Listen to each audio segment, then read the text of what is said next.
Hi there. It's time once again for the Lean Into Artcast, the show where a couple of visual storytellers engage with the topic, practice doing whatever it is, the visual storytelling stuff that we do, and then back up and look at what we did and think really hard about what we did because we think hard about visual storytelling, so you will too. My name is Jerzy Drozd. I'm a cartoonist and a teaching artist. The other host is. Hey, I am Rob Stenzinger. I am a game designer, user experience designer, and interactive storyteller. What? Hey, Rob. Hey, man, how you doing, Jersey? We will talk about a lot of the stuff that we do later on in this episode, I'm sure. Mm-hmm. But I'm well. How are you, Rob? Doing all right. Um, I love doing what we do here on the show, and I just gotta show up and dig into this stuff, this exercise, and try to. I mean, like we do this because we are not gurus that we may have practiced different arts and skill and disciplines and put things into the world, and maybe that's a chunk of time that's significant, maybe not. Either way, this is part of the practice. I mean, the whole reflecting and digging in and all that. So always excited to show up and work on this stuff. Think about what we're doing this week. Yeah, this is part of the making of things. Make a thing. Think about what you made. Share what you made and share what you thought about when you made it. Um, Mm-hmm. what aspect of making things and sharing things are we talking about today, Rob? Well, today it's the whole idea of inclusivity and trying to make work that that has this sort of openness and approachability and is like I guess available to an audience that's not just exactly who you are, right? Like I know I've heard like there's I forget the comedian, but he was like the someone said recently, my jokes are for guys my age who look like me and who are me or something like that. Yeah, yeah. That was I think it was Andy Kindler. I think that who did that. Okay. I found Yeah. out who my audience is. Guys my age who are me.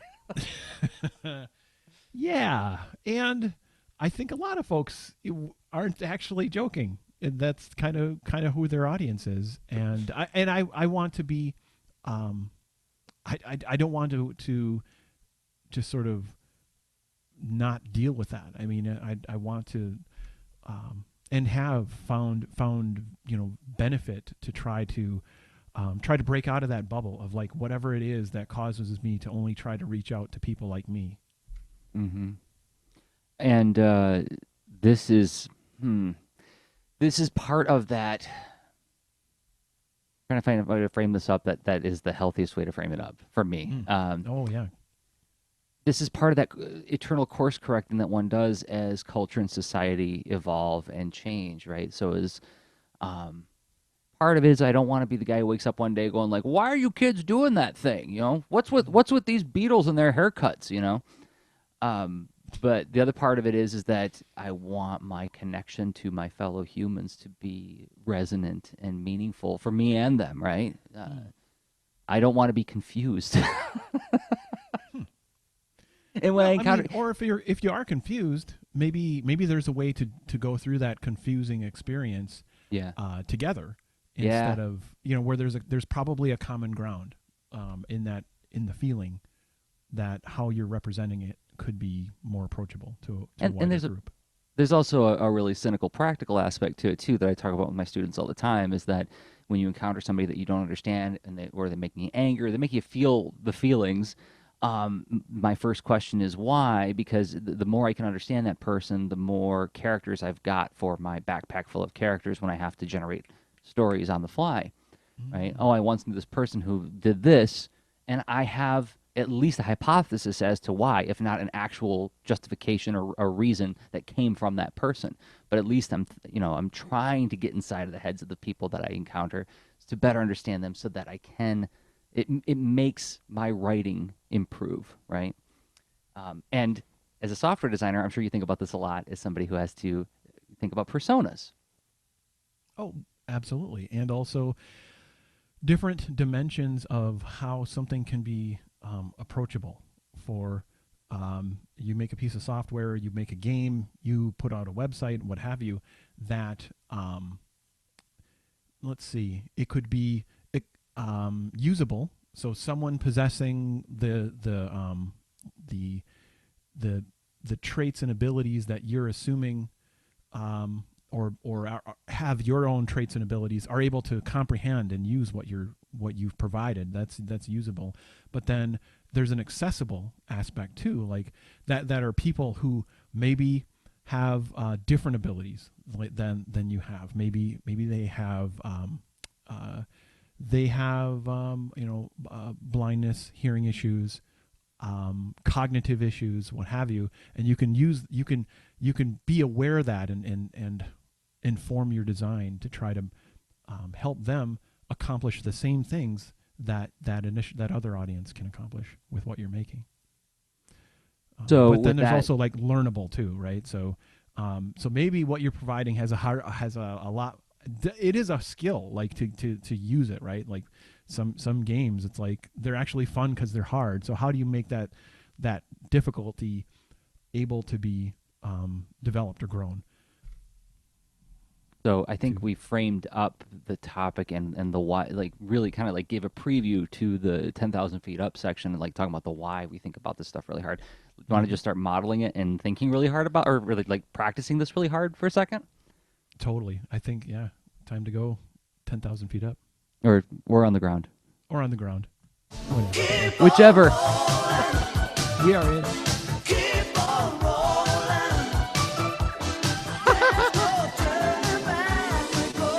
Yeah. Okay. Wheeled Makes you want to Warriors. do the mid '80s shuffle. You know? That Gotta bite that bottom lip. yeah. Uh, um, yeah. Okay. So now here we are. We're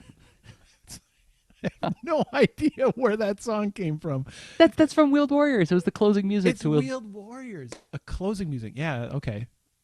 So what's awesome about opening music is it typically just has the blunt, the premise and the title, Yeah. um, eh, emphasized to such extent where that's cool. But keep on rolling. Okay, I should have picked up on that. No, I don't expect you to. That's good. All right, it's I good. But we're on the ground. on the ground. We're not 10,000 feet up. And okay. So how do we do this stuff where we, uh, man, I know you've got like a million thoughts on this, like this gaining empathy and perspective business that comes with software and game design. One of the something that's just incredibly powerful that breaks through the for better or for worse, we've solved a lot of interesting and hard problems by breaking them down into small problems, right? So think about the roles that could be assigned to a comic that is being produced at a very rapid pace, where you've given out the different jobs. Like what are some of those jobs, Jerzy? Like you're like, could you have asked a harder question? This is like, no, it's like, it's super not. Ask me again. Like, what are some jobs? Other Like, words. okay, you're going to make a comic, and you're going to make a team to make a comic efficiently, because efficiency is somehow important, because you need to turn it around in like a rapid, high quality way, right? So you've got to divide these jobs up. Sure. You get that assembly line kind of thing where Yep. the historical model of comics, which is you have a writer, a penciler, an inker, a colorist, and a letterer, and an editor, hopefully to help keep the machine moving. And then those jobs can also be reshuffled and reconfigured in a lot of different ways. And the truth of the matter is that when you do it right, nobody's really sure who did what exactly. But that's a nice compartmentalized way of thinking about it. Yes, is that you distribute the work amongst a bunch of different people by chunking. We did an episode on creative chunking, and that's the way I do it, except I basically distribute those jobs to myself at different points in the timeline. But anyway, as an aside, is that what you're looking for? Yeah. So, I mean, so that chunking and it's really, let's see. So whoever is, yeah, okay. So if the team is working really collaboratively, maybe you get to avoid some of the side effects that can happen. It's possible once you've chunked things up to get disconnected from who you're making this for, and you can make it about the that job, that role, which isn't entirely wrong, but it could be, um, it, it could be that what you're doing would have greater relevance for who it's going to benefit if you're just a little bit more aware of them. I mean, it reminds me of the story of like how like one of the angles you took on creating Boulder and Fleet was thinking about like what would make what would be a fun and interesting comic for your wife Anne, right? Yeah. Which, I mean, And at the time, I was really using that as a creative constraint just to like help me navigate choices. But in retrospect, I realized that that service-driven approach helped me refine ideas more efficiently and helped me discover what was useful to the work and what wasn't. I mean that's exactly the benefit of using something like a persona, your target audience, but meaningful things about the target audience, like like a distinction in user experience as far as you can have someone summarize this mythical, like I'm making this thing for, um, let's see, Jane the computer scientist, right? Who is 16 years old and has some volunteer work and a a small income through whatever, and like you name these things, and lives in this certain area, and these are all demographic things that could try to shape your idea of a person. Those can only they can have a giant negative side effect of just reinforcing your assumptions about, well, when people are from this place and they carry this kind of phone, they talk like this, right? And you sound like a late 90s comic, right? Right. Um, Whereas if you look at more people's like real people and then you pull out like key behaviors, or they really seem to be frustrated about this or really seem to love that, right? So what delights them, what is painful for them, right? And thinking of them as a concrete real person is huge for helping you. They call this, it can sound so, I don't know, um, it can sound lame, but like they call that empathy gathering, right? Mhm. So you get out of your own perspective, you have some real design criteria for informing what you do. But then it's easy so you could be exposed to all this stuff. You could have someone say like, oh, here's who we're trying to reach with this story, or here's who needs to be able to use this game that we're creating. But like, it still can be abstract if you're not um, if you're not really trying to connect with it. So when I think about gaining perspective and empathy, I think there's a few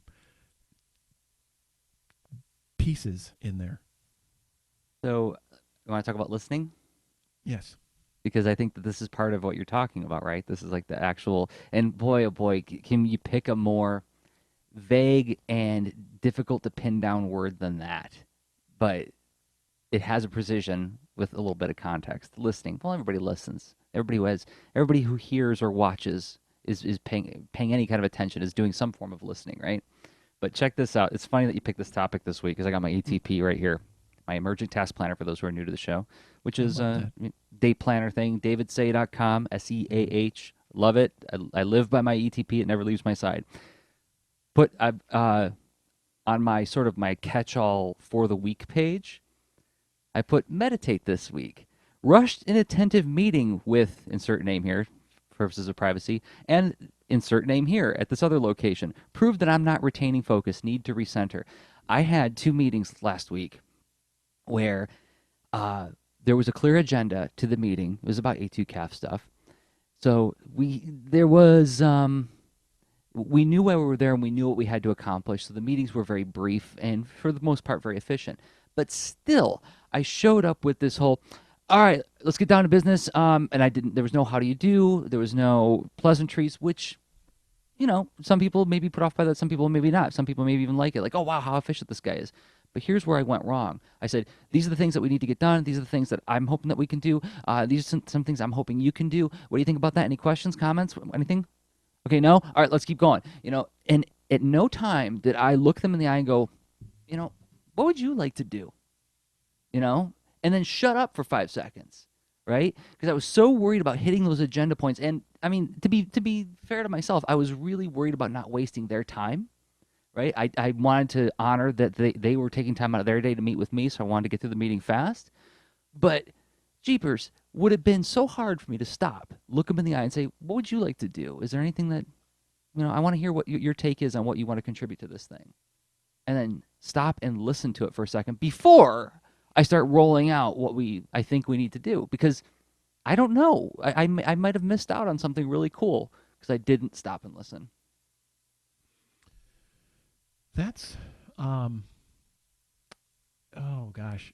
I mean, there's so many contexts where what you're describing could be like a super efficient, the right meeting for what was needed at that time, right? I mean, it depends on where the team is at, and are they are they doing a brief huddle for I'm the wrong I'm not I should not use sports analogies.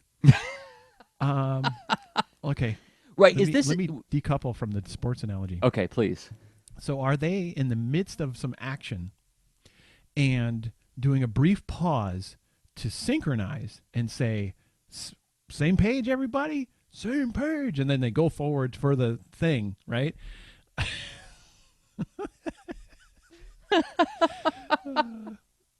Now I know what I'm going to do if I ever run a studio. And they're going to have to say it in low voices. Same page!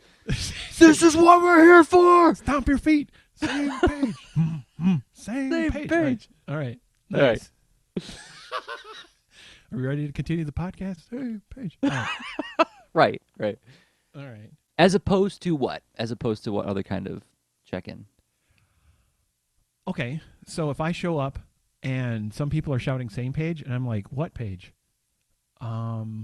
I thought this page would be great to work on. I'm not ready for the same page, shout celebration or whatever. It's to sync up. I need more attention and bandwidth. I may need to even get concretized, like why I wanted to bring this up. I may not have all that figured out. I just have this thing I noticed. I'm bringing it to this time and place. So it depends on the needs. Of course, but in the example I used, I didn't even allow for that to happen. Sure. I said same page, and then it was like same. I'm like, okay, let's keep going. Okay. And there might have been one person back going and I'm like, no, we're still going. But what I'm also getting from what you just said is that listening means allowing for time to get the context of where the details of somebody else's perspective on a situation, their understanding of the situation, and sometimes it's parsing their language to figure out where they are with the situation, right? Oh my gosh. I'm realizing the whole podcast could be about listening, because it's a very it's a deep concern and a critical need. If you want to somehow include other perspective, that the learning to listen and also checking in and making sure, are you doing it are you doing it well? Like, so are you benefiting, or are others benefiting from your effort for that that listening? So did you gosh, because there's so much creating the space, making it this moment about what do you see? I want to understand the world from your perspective right now. And how are you feeling about that? And let's go back and forth between how are you feeling and what are you seeing? And then, is there something that you are thinking is an action or an outcome that you want, or an outcome you want to see? And what actions do you see that, or do you feel would bring us closer to that? Okay. Well, and then inject your own language, because like the listening, if you're really building a thing, it's really not just one party broadcasting to you. Then like you could create the moment. You could be really understanding the world a lot through their perspective, but you're there for a reason too. You're there to try to, bring about some creative progress or effort. And if you're not trying to then test however that listening has been absorbed by you, um, this is tough territory because it depends on the context, right? So if you are on a team making a thing, that's pretty easy context. I mean, maybe people have, quirks or challenges with collaborating, but probably there are ways to work through that. But it gets pretty different if you are listening because you're trying to be inclusive with a group that's just not where you are, because it's really easy to just box people up as other. And Or assume that they have the same experience with what you're talking about as you do, or the same understanding of what it is as you do. And that's not to make any kind of value judgment saying that, like, oh, they don't understand as well as you, so you have to take them by the hand. I'm saying that, like, if you ask any five cartoonists what's the most important aspect of making comics, you're going to get five answers, right? Um, mm, Everybody's got their own cherished beliefs and their own line that they refuse to cross in terms of like what makes their art work for them, right? So like the perspective, point of view, and direction, the vector that they're on is like that's all really important information. Um, and I think most of the time when I'm in the classroom context, I'm pretty good at that.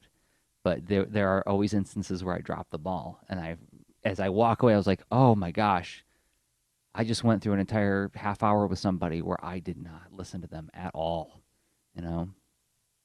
So it's something that I'm constantly course correcting on, and I think it's not. I don't think this is like a skill unlock thing. I think this is the skill practice thing. oh my gosh, yeah, it's this does not feel like a threshold kind of goal. This is a way of being that is, I mean, I don't know how you'd look at it. It's sort of a um, imprecise, ongoing upgrade to your approach that will yield a variety of improvements or inaccuracies as you as you work through your own assumptions and beliefs and biases and whatnot. Because even if you are excited to be present and to listen, and over time you might pick up on something because you're continuing to practice, and you realize I was hearing this thing wrong for like years now. Oh crap! And then, well, what do I do about it? And okay, how do I adjust how I listen?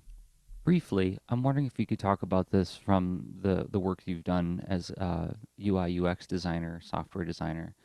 Um, Listening, saying one could easily misunderstand when one says "shut up and listen" as literally remaining silent.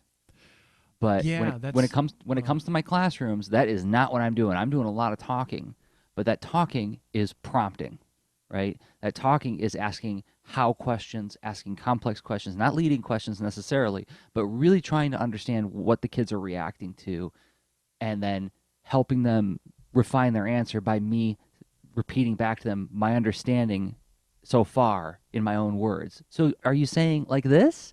And then I let them talk, right? And let them say a yes or no and add their own extra context to it. So I'm wondering, like, how do you think about, or how do you progress through listening to somebody carefully with prompting? oh, that's what a great way to describe that. Listening carefully, but then you're responding with prompting, where because inherently the um, you're not saying a definitive statement of well, what you said about your classroom experience is you sometimes are able to pick out what's let's see, the what's unmet needs in the room. Um, and it depends on the day. Now I'll never think of this again. I've learned the thing. I've Yeah. added that thing brick to my pile of knowledge bricks to never be questioned. No, it's like this. It's like, well, is is this a thing? So like, that's and that's almost the way I do it. yeah, and that's that kind of questioning approach. I mean, it's a bit it's creating sort of a collective consciousness to what is being discussed. So you're creating you're modeling how you're actively trying to see and integrate this thing with everything that's been going on around it. So it's taking in this new information in a context and making sure there's this ongoing feedback loop of like, okay, this is our context, right? Okay, then this is the thing, right? Okay, then this thing in this context. Okay, that means what now? And then Yeah. yeah, and I've seen you do it, and it's yeah, it's delightful, and exactly what I mean as far as like a kind of a learning to listen. Like I remember going through conflict resolution training many moons ago, and conflict resolution. Uh, it was when I was essentially managing some janitorial contracts, right? And then sometimes conflict could happen with a client, could happen with folks on your team. Who knows, right? And there's this concept of active listening, of like someone's like, maybe they're mad because you were like, hey, I was wondering how's it going? You were going to vacuum this section. I thought we would be done by this certain time. Did something go wrong? Can I help? And then it's like, whoa, this thing's a piece of crap. And what do you mean? And da da da da. I'm working my best. I'm like, you seem really mad. And this seems like so the equipment maybe was in the way. That I did not mean to put you in a situation where you could not, get that. So you're trying to like navigate and synchronize, whatever. So conflict, right? Inherently, there's friction. Yeah. Yeah. So, but like sometimes the friction is less amplified, right? And just the friction could be your assumptions and their assumptions, and just like not really connecting. Yeah, and like this is one of the areas where if I'm ever disappointed with an experience with somebody, that's usually the point that I wind up coming to again and again, is that I operated on an assumption. I didn't actively listen to what they were saying, and the whole experience felt rushed and like full of potential misunderstandings. Maybe there are, maybe there aren't, but that's one I get stuck on a lot. That's one of my personal foibles. Um, Jesse Kaufman is in the chat. He has some comments on this that actually kind of feed into this. He says that uh, I find it particularly hard to pause for another's experience of an event when it's an event I shared with them. I tend to assume we both experienced it in the same way. That's an easy thing to leap to, right? Of course, because you're both there. You both saw the same thing. And he says, which is usually to my detriment because their experience often adds greater richness to the shared experience. I mean, and then that's perfectly summarized. That's why we have shared experiences, right? It's to get everybody's perspective. So the thing that when you walk out of a movie, right, everybody's like, what part did you like? What part did you like? Oh, I didn't like this part, but I love that part, etc. Right? Mm. That is awesome. Like um, even though like everyone's smiling, they might be smiling for different reasons. Or if everyone's frustrated, they might be frustrated for different reasons. And like, what better thing to use that as like, just a start to get more information and learn. Right. Do you remember in the Lord of the Rings movie when Bilbo runs into Frodo in Rivendell again after they've been separated for so many years, Yeah. and Bilbo's like, "Can I see the ring one more time?" And Frodo pulls out the ring hesitantly, and then Bilbo does that like "ah" thing, like he gets scary for a second. Yeah. Yeah. So Anne and I are watching it in the theater. And he does that "gah," and Anne like huddles down in the chair and covers her face, and I'm thinking, "Oh my God, it scared her. She's terrified by that scary face." And as I like lean in, I'm like, "Is everything okay? Is everything okay?" I see she's laughing. She was laughing because she thought it was so silly looking when it happened. and she was trying not to let her laughter carry into the theater because she knew it would wreck it for other people. So it's one of those things where it's like, yeah, you can't judge. You can't judge based on what you initially see. Um, That's okay. That yeah, totally a very interesting moment where it's exaggerated, right? And it's so yeah, yes, I can totally see how you know talking through that kind of thing in a movie and different people carrying away different things. And so funny, like we can carry away different things from how we see others react too. Um, and that's where there's a couple other bullet points, a couple other thoughts I want to add as bricks onto. I want to put a couple more bricks on everyone's knowledge pile, if that's cool.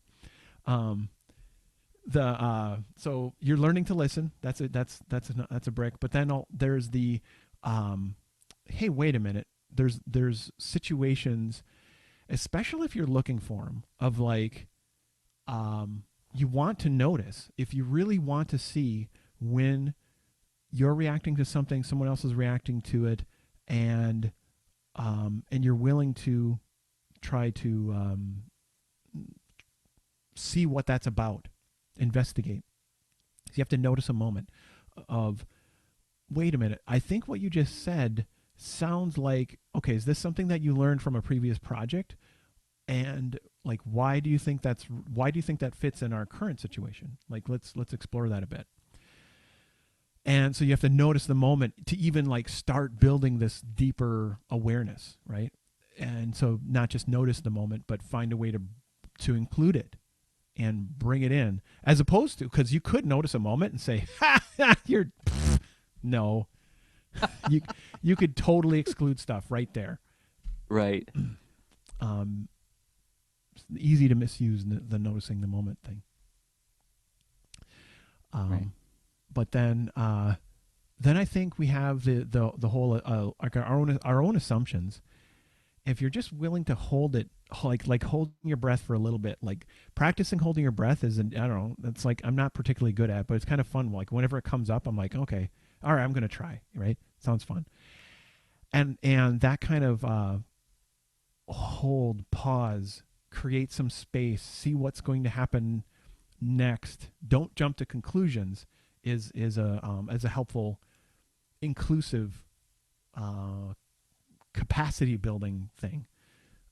So then there's yeah, maybe there's other things that I think would be good for on the ground then, but like just those couple of bullet points. What do you think as far as the whole like how do you create that space, Jersey, with the whole It's tough when you're in the classroom moment. It's project stuff? well, I guess yeah. So you think about like making things for the people. 'Cause yeah, I'm really talking about like my best examples are when I'm teaching.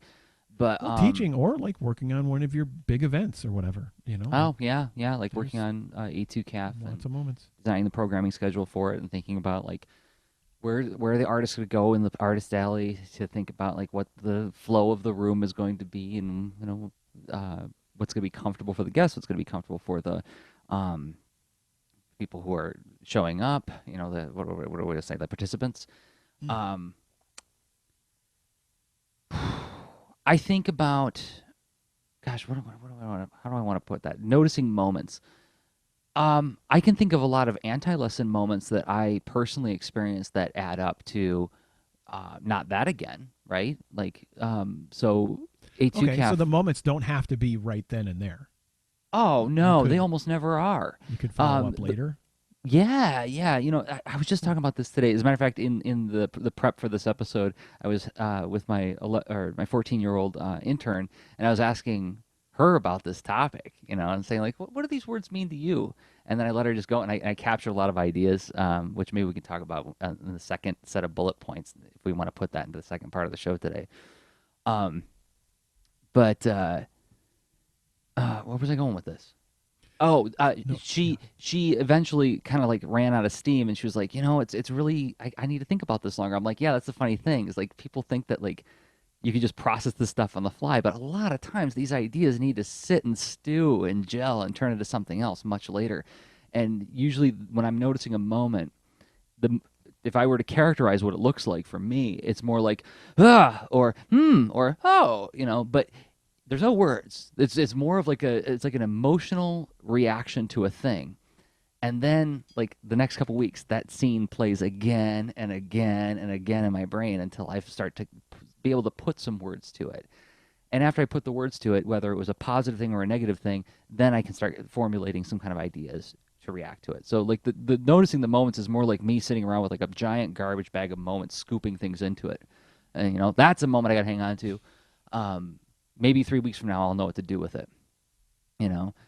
Mm. So yeah, so like if you were to talk about A2CAF, a lot of the design decisions that went into that show were based on, boy, what are the things that when I think about my past experiences at comic conventions, tabling at shows, were the really unpleasant experiences that I always think of when I think about tabling at a show, right? Like, oh, I hope this doesn't happen again. That kind of feeling. Okay, are these things that we can address? Are these things we can prepare for? Are these things that we can design to prevent in some way? Um, like making the artist feel honored, making the artist feel like we care about their comfort. Oh, we'll have volunteers who can help watch your table when you want to take a break or use the bathroom. We'll have a lunch prepared for you so you don't have to get out of the building unless you really want to. Everything will be within easy access to you. We will do our best to make sure that you have enough room to get in and out from behind the table. Things like that. That had I not undergone those experiences at comic conventions, I wouldn't have thought to even, consider, right? Mm.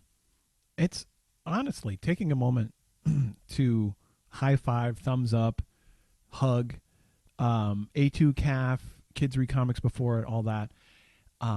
It is an example of something that was like that event was iteratively, collaboratively designed, right? That even it was. I have had the honor of being at a few of them. I'm sad I'm going to be missing this one, but that's trade offs and situations there. But like, it is an amazing event that other events should go study because it's awesome.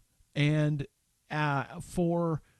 this is one of my favorite things about user experience that I love to sort of emphasize when like it could be like me being the Trojan horse advocate for everybody, freaking everybody, right? Not just so we have our users, we've got maybe there's a few different types of users and what have you, and different expertises. Yep, advocate. But there's also the people who make the stuff. There's the people who market the stuff. There's the people who plan and manage and deal with the finances for the stuff. Advocate.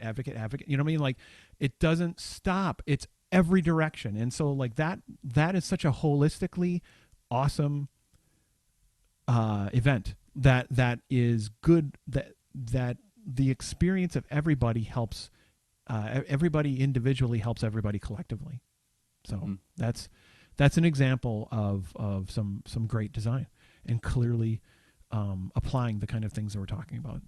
And inclusivity is something that is largely on all of the organizers' minds. Partially because that mindset is sort of who we are. That's like Dan Mishkin, me, and other KRC organizers. But Anne, my wife, who has largely taken on a lot of the organizational responsibility of the show in the last couple of years. But also, it's a public library. A public library is our host for the show. So, their tax dollars have to be used to be of service to everybody. That's kind of baked into the ethos, right? But yeah, it's a lot of people with that idea on their mind. Let's make this something for everybody, not in the sense of let's make a widget that everybody will love and then it's all watered down through focus group testing, but let's make something that has elements and aspects that are of service to any use case we can think of, right? Focus groups are a placebo to actual knowledge. Just want to give a little elbow to the focus group right in the nose. So if you care about learning, don't do a focus group. And this reminds me of something Brandon Dayton said. Like when, like several weeks back, I made a political post on Twitter, and Brandon Dayton said, "When Jersey gets political, you know how bad things have gotten." When Rob says a declarative, definitive statement, I You know. know how bad things have I gotten. draw the. That's very much a line. I draw a line. If like you want to spend your time, you want to spend other people's time, you want to do something thoughtful, you want to learn a thing, you want to somehow get insights. Uh, I'm just putting a little planting, wham, putting a sign in the road saying, "Wrong way. Don't do this, please." Not even Unless there you be need this dragons. experience and it'll help you grow, then fine, whatever. Not gonna stop Like you. yeah, you have to make the mistake yourself in order to know. Then Yeah. okay, you're in. Okay, fine. There's other ways. Qualitative research this way. Quantitative research is also that way. Also great stuff, but it's not that way. Anyway, okay. I think it's time to do our Let, transition. yeah, let's take a break and we'll come back and we're gonna talk about some other. Did you want to give a tease for what we're gonna talk about in about a minute and a half? Yeah, so in a minute and a half, I think we're going to try to hit a few things as far as the some of the blockers to the empathy. I think that's a good way to phrase it. And then what you could do to try to unblock and and it's like what if you don't have to do a bunch of research. I mean we've had some other ideas too as far as gaining that perspective and listening, being more inclusive and being affected by that inclusivity. Sweet. Okay, so we'll do that in about a minute and a half. But first, Rob, what do we got to talk about for a minute? Well, first, I would like to give a huge thank you to our Patreon supporters. And so we like to do this little thanks. We have this a process to pick 5 people to just give our gratitude to. We have a nice little number of supporters on Patreon.com, which is this platform that lets you say, you know what, this work I want to see it keep happening and I want to support it. Instead of like Kickstarter as like a sort of a one-time event platform, more so, it's an ongoing thing saying like, yeah, keep it up.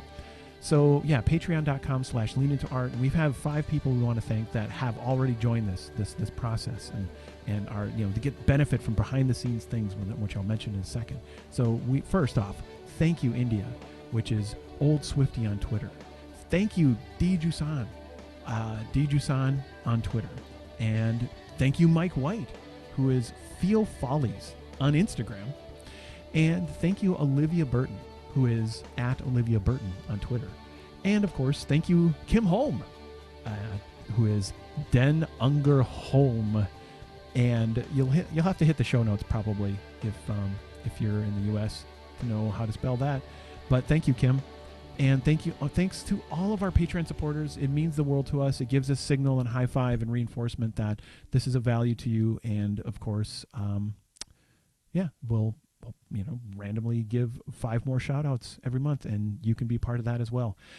Another thing that's on Patreon, really cool, is this our every month we have this podcast Extra Lean. We used to do this, it was like our bi-weekly thing, and Lean Into Art was bi-weekly.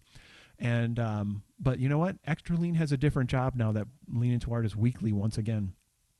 So Extra Lean is a place where we sort of prompt and post privately for only our Patreon supporters. And that's a place where you can go and say anything you want and just talk among your fellow leaners who that's our nickname for you folks. Fine folks who listen to us. So anyway, thank you for supporting us. And if you're interested in joining that group, go to patreon.com/leanintoart. Patreon.com/leanintoart. Thanks, everybody. All right. So I think it's time to hit the second half of the show, and I better find some interesting transition music. Yeah, we need some kind of little We're tag gonna need like here. an audio signal, right? Mm-hmm. All Yeah, right. Well then, I mean, I could find something intense. We start.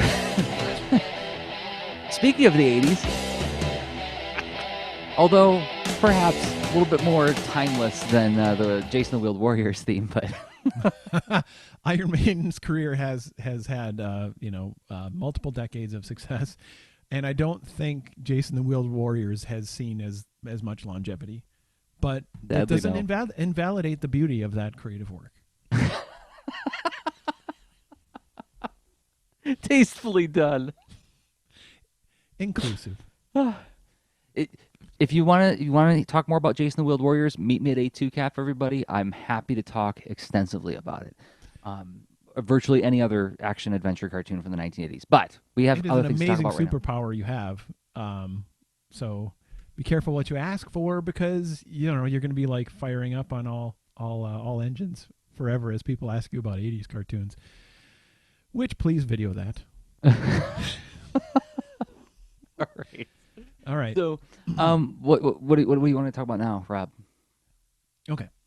So let's go with the sort of blocker, and then just some thoughts on trying to unblock Okay. this whole empathy gathering perspective to be inclusive thing.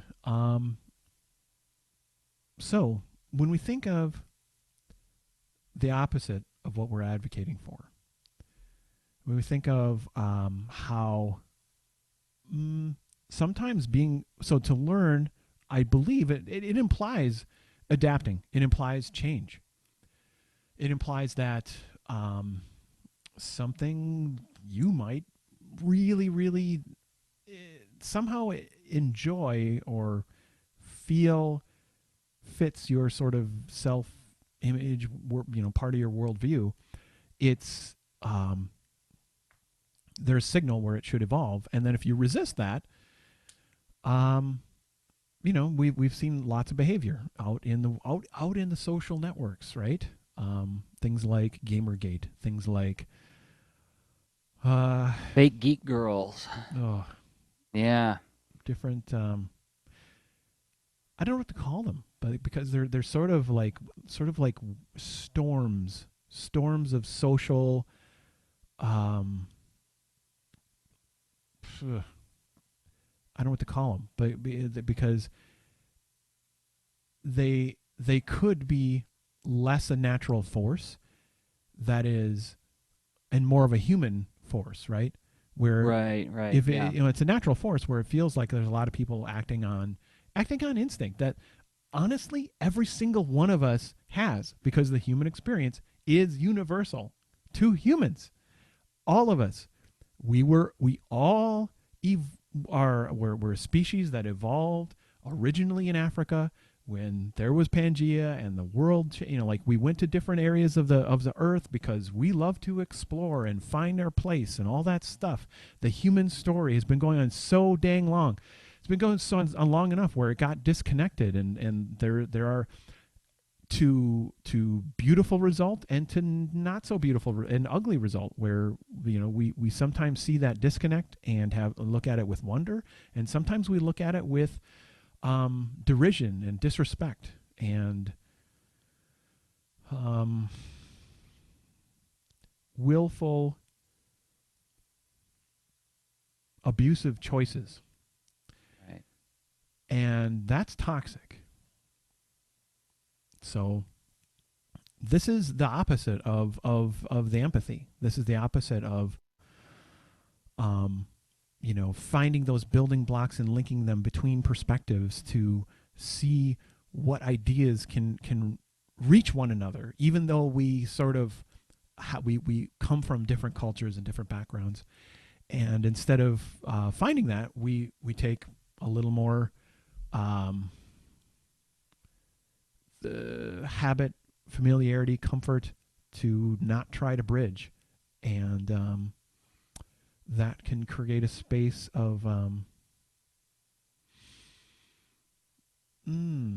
yeah. I mean, it's a deep it's a deep topic, and there are some great papers written where it's well, would you? Oh my gosh, actually, fascinating thing. Totally not in the show notes, but like Riot Games did some interesting research with this as far as trying to shape like collective behavior to be less toxic, because I mean they have like monetary incentive. It's like they want to reach a wide audience that enjoys the experience and then comes back to then continue to engage and trade with them. So it's a bit of enlightened self-interest, but yet they have done some interesting research, and I'll try to dig up a link to a share out that they did at the Game Developer Conference, I think in 2015 or 2014, and it was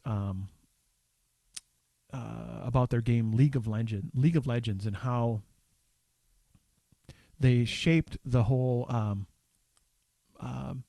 like negative behavior, like being abusive in the game, had real effect on what you could do next. It could cause you to have it could cause you to like not be allowed back, or it could cause you delays. It could cause a variety of things. And but what they showed, it was a feedback loop that it matters, right? So in some cases that some of this toxicity lacks a very tangible, clear feedback loop. So let's see, where am I going with that? You, Yeah, go ahead. well, you were talking about. Oh no, I'm not remembering where you're going with that. So unboxing it, it's all Yeah. about the disconnect. It's like Yeah. this is taking a quick look toward um, mm, an incredibly awful landscape, saying Right. like this is a path, this is a place that it totally exists, um, where there's confrontation without empathy. Hmm. So there's a lot of a lot of friction and uh,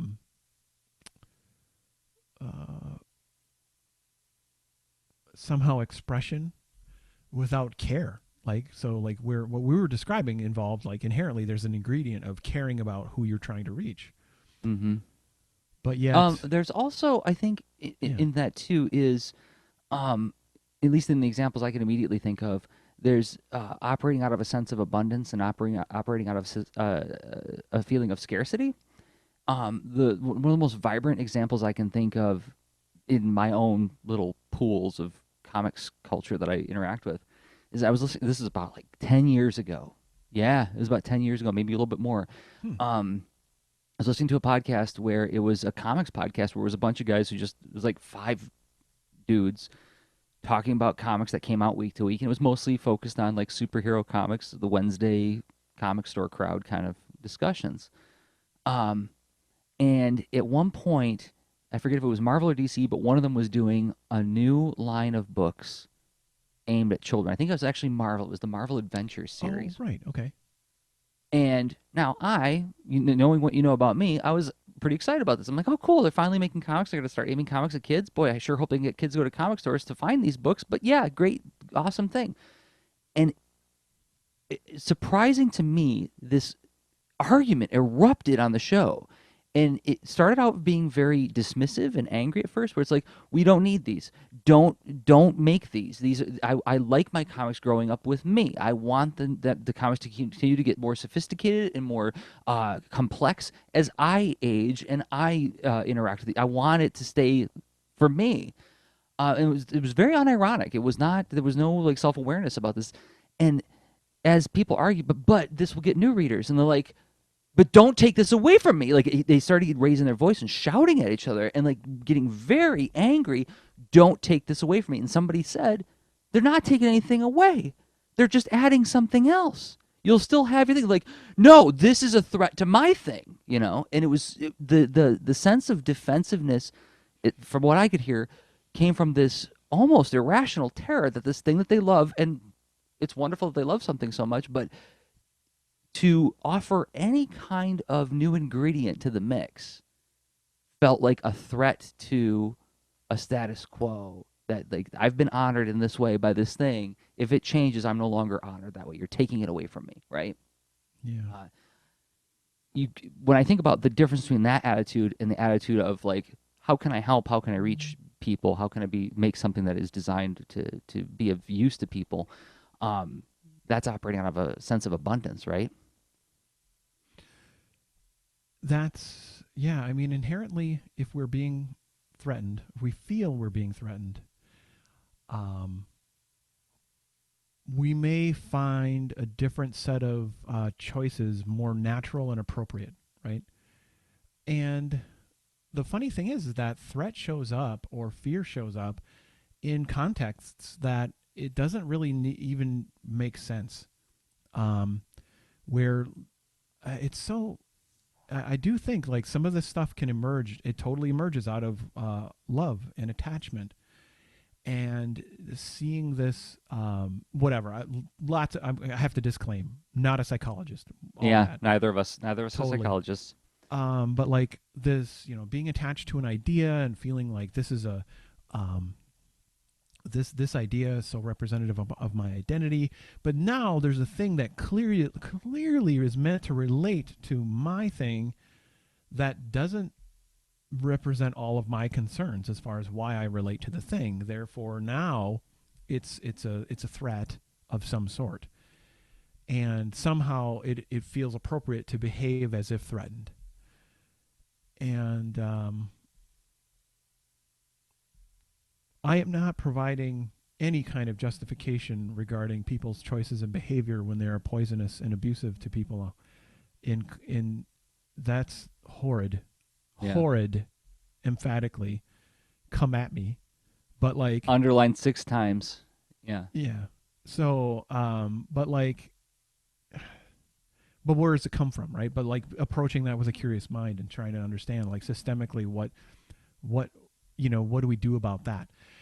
I honestly don't know. Like, I think it's Yeah. interesting some of the work as far as that Riot Games was one of the it's an example that it's like, wow, this might be how YouTube comments could work, right?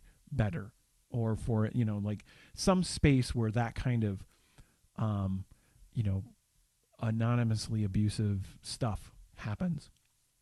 Totally the opposite of trying to understand one another. Um let's see. So I don't know, like I think we framed up the negative case Yeah, pretty yeah, yeah. So I pretty want to. Can well. we talk a little bit about like course correcting on these things too? So course correcting. Yeah. Um if you have the if you're curious at all, and even if it's like a challenge of like, well, this isn't going to really change my mind, but whatever, I suppose I can you know try some different things. Great. Chances are, if you're listening to Lean Into Art, there's no way you're in that camp. Right. So, we're probably all existing within the same motivation bubble overall. Um, um, unless it's somebody You hate know, listening for some reason. Right. yeah. If you hate listening, I don't know what to say. Yeah. You'll probably go away, and it doesn't matter. Yeah. But like, but yet, at the same time, if you're hate listening and like you're still, you're curious, whatever. Even if you're not that, even if you like ratchet that totally made up straw man like by down many levels of intensity and volume, and you're just literally like, you know what, I want to write for kids of more different abilities. I want to write something that can inspire someone that has such a different worldview than me, right? How do I do that? Well, I mean, one way to do it is, I mean, you've got amazing troves of data available to you through social networks. Yeah. Um, God dang, you Follow do. people who aren't like you. Follow Yep. people who aren't like you. That's it. Mic drop, walk away. I mean, but I can tell you, someone who has been doing that, right? I mean, I hit all sorts of negative, boxes when it comes to inclusivity. White guy, white male, middle age, right? Freaking triple threat here, talking to you, and You're you're like an evil Dick Van Patten. totally, and that. But yet, okay, set all that aside. People are different. Whatever. Human condition. Yep. We have a lot more common ground. Okay, and and I acknowledge truckloads of privilege and all that perspective. I have found it amazingly, hard and exciting, inspiring, frustrating and because of, okay, when you gather empathy for someone who is in a difficult circumstance, and you're like, okay, now I'm super mad. I Yeah. want to help. What do I do? You know what I mean? So like, you're going to get exposed to that, and you're going to have to grow your capacity to be exposed to that, and not tune it out. So follow people who aren't of your own backgrounds. Like a great, awesome place to start, because overall it's a pretty amazingly inclusive land, is follow the feminists. Follow the feminists, and then find out who goes from there. Follow Black Lives Matter advocates. Follow activists. So, let's see, what's another awesome You group to blipped out follow? for a second. Did you talk I did. about LGBT? LGBT activists. Yeah. Okay. So Yeah. So follow them. They go through their, I mean, individuals who have their own day-to-day lives and stories and experiences, and yet are identifying in a part of taking an advocacy and a representation position within a group. Do not ask them dumb questions, though. By the way, it is not their job to inform you. Show up and listen. Show up and listen. Be affected, and grow your capacity. yeah, be affected and go through those feelings. Because yes, there isn't a day that goes by where at least at some point or another somebody says something that makes me go like, what, and the moment I feel that desire to go back, and I'm like, okay, this is clearly something I got to process, and when I'm feeling emotional about it, is probably not the best time to do it. Let it sit for a while. Maybe that discomfort is something that's gonna last, and it should.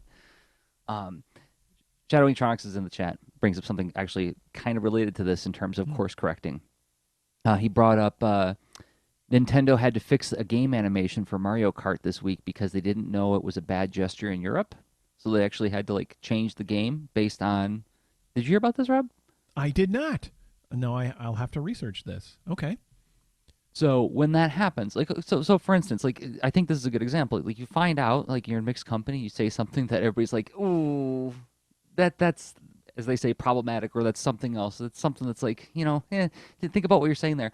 Um, there may be feelings of shame, right? There may be feelings of, oh, I did, your words are bad, now you're bad, Um, Ooh, yeah.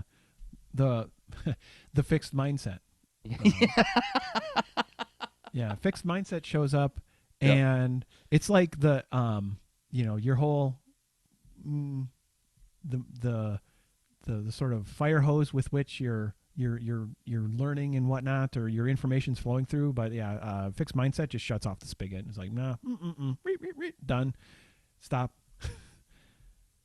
As opposed to saying like, well, I'm not bad. I just like I need to dig in here and figure out what was up. I may have done something that was not well meant. This was inappropriate. This was somehow disrespectful or what have you. And okay, then dig in.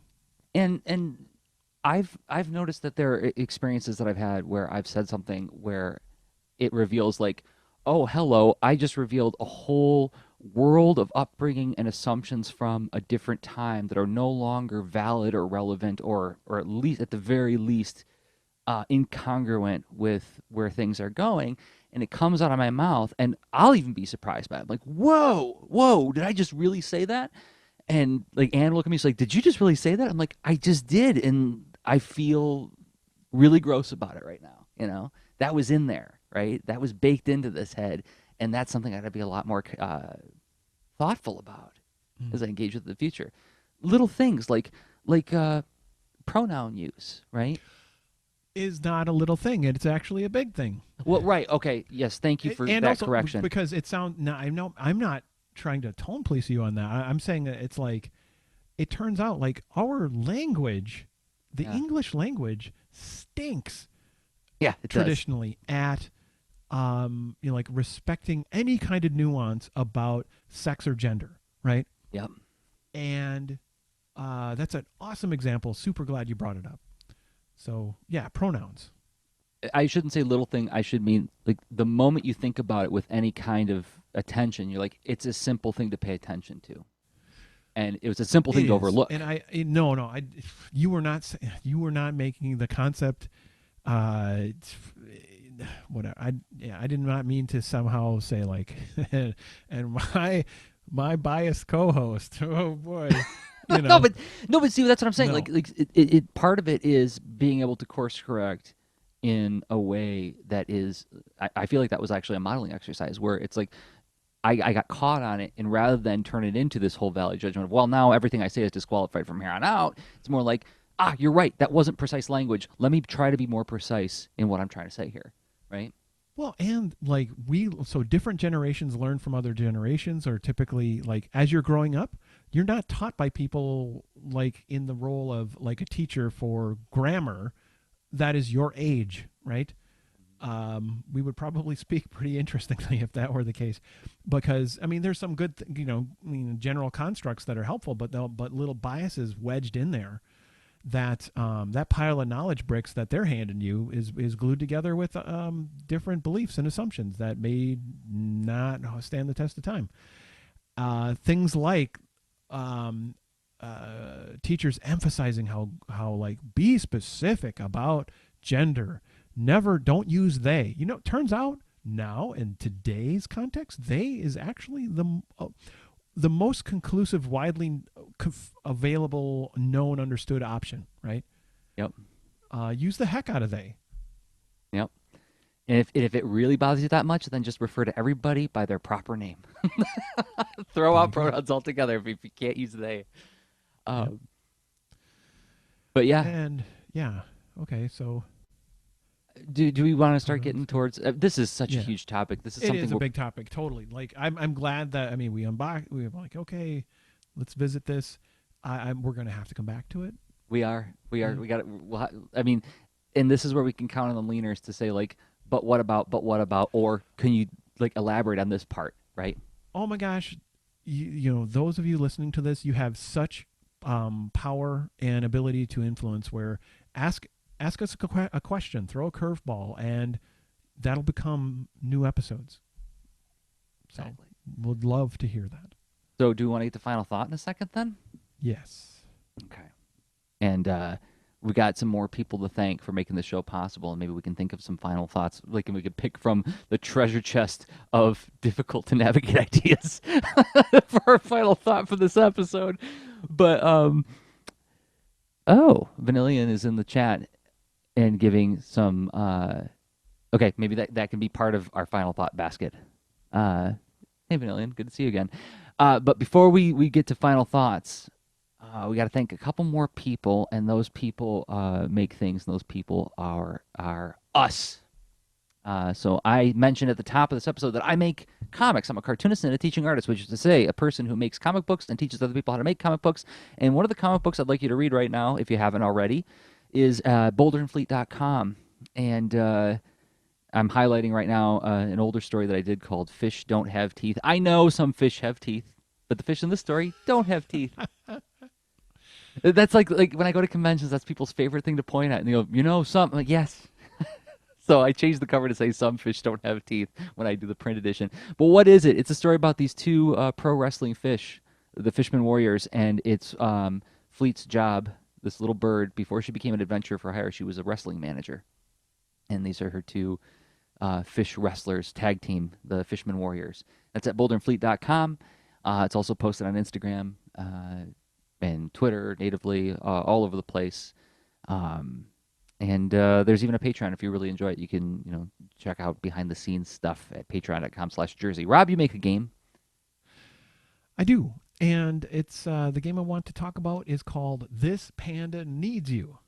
And you're like, okay, step off, Panda. Wait, come on. We don't even know each other. But the thing is, you launch this game Needy and panda. he's so needy. And so this little panda shows up and there's a stack of blocks. And it's like, oh, okay, interesting. And a cloud comes down and knocks them all over. And now the panda needs you to help put things back right. And when you're trying to do that, it's actually a puzzle to solve because you got the physics of stacking the blocks, and also you're probably managing all the space and stuff, especially as you get on up through the 50 plus levels. So there's, it's a very mellow game compared to many experiences. There's no aliens shooting at you, bombing you, or eating you. But No finishing move. no finishing move. There's no finisher thing in the game whatsoever. It's just mellow music. The panda dances as you're making progress. I made an algorithm that knows, like, if you're making progress, that tells the panda celebrate, and it's fun to see a panda dance. So anyway, get this game. On iOS, it's for your iPhone and iPad, and you can learn more about it at this-panda.com. And if you are here because you like the way we think about stuff rather than the stuff we make, then there's videos you can download at leanintoart.com/workshops, where it's like classroom workshop videos that we've made, ranging from making comics to lettering comics to UI UX design and making video games from your comics, even making jokes into comics. All at leanintoart.com/workshops. If you've already done that and you're like, hey, I've already consumed all the stuff there is to consume from you guys, then a great way you can support the show right now that costs you nothing but a few moments of your time is giving the video a thumbs up if you're watching it on YouTube, or if you are listening to it on a podcatcher, going to that podcatcher, whether it's Stitcher or the podcast app on your phone, uh, giving it a star review. 5 stars would be super nice. That helps help more people find us and discover our stuff. And thanks to everybody who has given us reviews or tweeted out links. It means a lot to us. And we have one more sponsor to thank this week. And Yay. that's Becca Hilburn's 7-inch Kara at 7inchkara.com. What is it? It is a watercolor webcomic about a miniature girl, a friendly kitten, and a human teenager who find common ground with food and exploration. It's for middle grade and easy readers who enjoy kind-hearted stories and gentle adventure. I throw in also me because I was just talking to my students today about how much I love Richard Scarry books and still read them, I get new ones when they come out, rather reprintings, because I love kids fiction. Um, this comic is from comic artist Becca Hilburn, who longed for such comics when she was growing up and found them impossible to find. Becca strongly believes that kids deserve quality entertainment and is doing her best to make it available for kids who need it. This amazing comic, 7-inch Kara, can be found at 7inchkara.com. Read a new installment every Friday at 7inchkara.com, or even better, you can hold 112 pages of this great comic, 7-inch Kara, every page illustrated beautifully in watercolor. Purchase it now at natosoup.com/shop/Kara comic. You can find it right at, if you go to 7inchkara.com, you can find the shop button right at the top of the page. And we thank Becca Hilburn for her support of Lean Into Art. Thank you, Becca. All right. So, what's going to be, what did Vanillian share in the chat? Julia Galef's TED Talk, Why You Think You're Right, Even If You're Wrong, is a great resource for every creator and everyone else. Have you seen this, Rob? I haven't. But yet, I mean, that kind of hoping it has a one of those TED Talk like, oh, I do want to be wrong sometimes. That title, I don't know, but like if it has that kind of if it delivers on that sort of TED Talk pattern, that'd be cool, because it's like you put out a hypothesis in the world to test it and learn from it. And that this could be a great sort of a different way of telling that story, where I might be wrong, but like I think I'm right. But if I have no idea if this is the purpose of the TED Talk. I'm purely reacting to this as sort of a final thought kind of thing, right? Saying that, well, I have a hypothesis because this is what I believe based on what I've learned so far. But not only, I don't just like now run around essentially, this is my fresh assumption.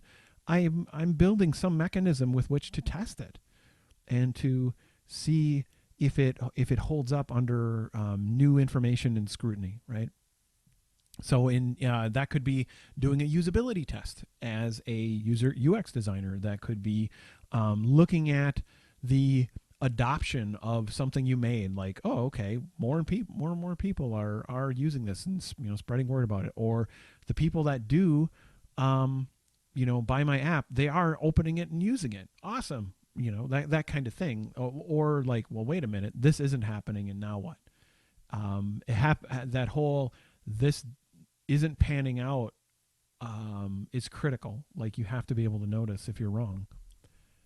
Vanillian goes on to say Julia's model of soldier mindset versus scout mindset is something that Vanillian comes back to often when they want to identify and correct their own biases. And Jesse chimes in on this, saying, yes to scout mindset. I found it liberating to acknowledge what I don't know. It frees me from needing to appear smart and gives me permission to just listen and learn. This is huge, right?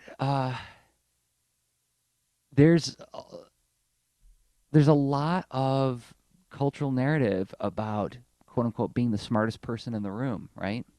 Genius, being a genius, being a visionary thinker, being an entrepreneurial leader of men, as to use old language, right?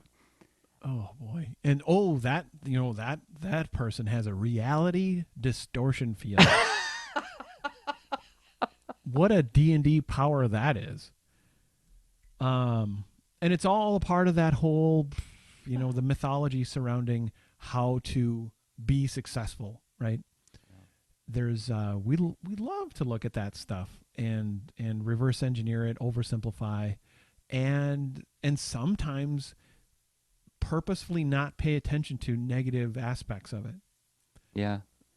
I keep coming back to this over and over again. Like there's like this old comic, and it's going to become more relevant, I guess, in the years to come as we get closer to this Avengers Infinity War movie. But in the Infinity Gauntlet series or the mini series, whatever it was that came out in the '90s, there's this scene that like really like hit me right between the eyes when I was a kid or teenager because it was like this is why I love Spider-Man so much. Um, this goddess type cosmic character is like telling all of the heroes, Captain America, Wolverine, Hulk, etc., why they have to go on this quest to stop Thanos from using the Infinity Gauntlet to do terrible things. And everybody's like just really she's such a powerful speaker, and she's like filling them with this great sense of purpose for this quest. And Spider-Man is like dwelling on it. He's like, I've never felt more confident that I have to do something. And he's like, wait a second, I'm Peter Parker. I never feel confident. This is wrong. And like it turns out that she's actually casting a spell on them, but his own comfort with his discomfort in his life is what gave him the strength. Like Captain America couldn't overcome this, but Spider-Man could. Why? Because he's riddled with self-doubt. Yeah, that is the silver lining of self-doubt. Is it's a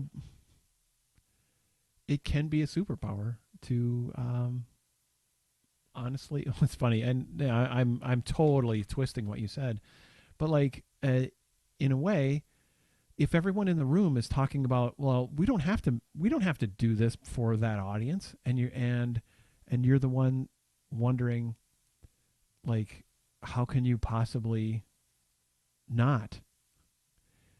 That's a superpower, and if you can find a way to, um, it doesn't make your next tasks easier, but being able to see it is a start. But being comfortable with not knowing is, I think, a big superpower. Mm. Um, yeah. Scares investors though. So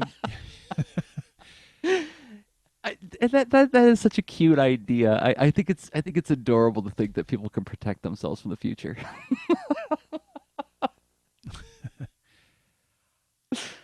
all right, well, um, So, do we walk around it? I think we walked around it, Jersey. Okay. Yeah. So, thanks everybody in the chat tonight, Jesse and Shadow Weektronics and Vanillion, for participating and giving us some resources to put in the show notes, which leads me to say this show will be archived at leanintoart.com and patreon.com/leanintoart. We do hope to see you in those. Patreon is where you can actually comment on the episodes. There's comments are off on leanintoart.com. So if you want to interact with us, you can do it on Twitter. We're going to throw out some links about that in a second. Or, again, patreon.com/leanintoart. We'll be back next week with another episode. Thanks, Rob, for this discussion. Thank you, Jersey. And until next time, I've been Jerzy Drozd of leanintoart.com and Jerzy on Twitter. And I've been Rob Stenzinger of leanintoart.com and Rob Stenzinger on Twitter. Okay, bye. Show notes for this episode can be found at leanintoart.com. You can also follow us on Twitter at the user leanintoart, and you can reach us via email at leanintoart@gmail.com. And remember, leaners aren't wieners. Thanks for listening.